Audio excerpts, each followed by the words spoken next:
Nervous system active ରହିବ ଏବଂ ବେକ ଏବଂ ମୁହଁରେ ରକ୍ତ ସଞ୍ଚାଳନ। ଆମେ ଦ୍ୱିତୀୟ ଆସନଟି କରିବା ହଳାସନ।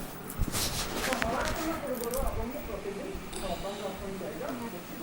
ହଳାସନ କିଭଳି କରିବା? ଠିକ୍ ସେଇଭଳି ପିଠି ମାଡ଼ିକରି ଶୋଇବା। ଦୁଇ ହାତ ଲାଗି ରହିବ। ଶ୍ୱାସ ନେଇ ଧୀରେ ଧୀରେ ଦୁଇ ଗୋଡ଼ ଉପରକୁ ଉଠାଇବା। ଗୋଡ଼ର ଆଙ୍ଗୁଳି ଚଟାଣରେ ସ୍ପର୍ଶ କରିବା।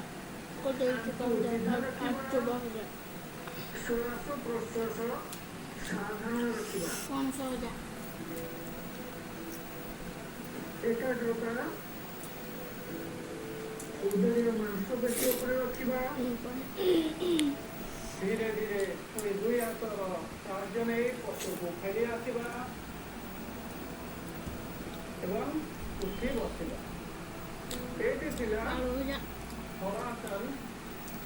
ଏହି ଆସନ ଦ୍ୱାରା ଆମର ପାଚନ ତନ୍ତ୍ର ବା ଡାଇଜେଷ୍ଟିଭ୍ ଅର୍ଗାନ୍ ଗୁଡ଼ିକ ଆକ୍ଟିଭ୍ ରୁହେ।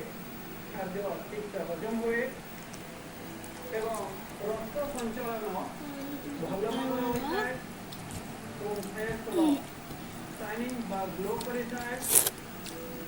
ମୁଣ୍ଡକୁ ମଧ୍ୟ ରକ୍ତର ସ୍ରୋତ ସଠିକ୍ ଭାବେ ପ୍ରବାହିତ ହୋଇଥାଏ।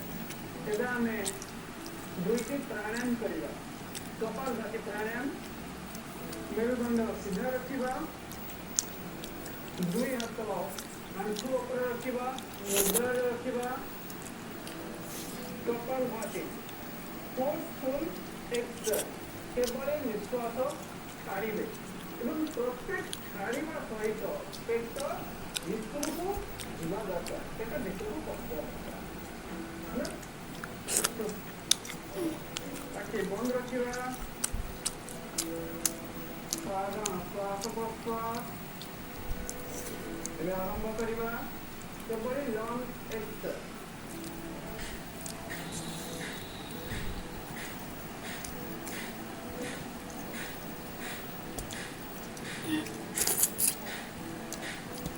କହୁଛି ଅଧିକରୁ ଅଧିକ ଆପଣ ଲଙ୍ଗ୍ ଏକ୍ସରସାଇଜ୍ କରୁଛନ୍ତି ତ ଅଙ୍ଗାରକାମ୍ଳ ବାହାରକୁ ବାହାରି ଅଛି।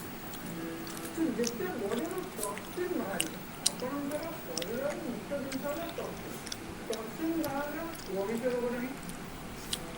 କୌଣସି ରୋଗ ହବାର ନାହିଁ। ନାସିକାଗ୍ର ମୁଦ୍ରା। ମେରୁଦଣ୍ଡ ସିଧା ରଖିବା। ଆଳୁ ଟମାଟୋ ଗୋଟେ ବଢ଼ିଆ ତରକାରୀ। ଏବେ ଲମ୍ବା ଶ୍ୱାସ ନେବା। ଶ୍ୱାସ ଛାଡ଼ିବା। ଭାତ କାନପୁରୀ ଡାଲି ତରକାରୀ। ବନ୍ଧାକୋବି ଆଳୁ ଟମାଟୋ ପଡ଼ିକି ଗୋଟେ ଜବରଦସ୍ତ ତରକାରୀ। ଦହି ଭଜା ପଣସ ଭଜା।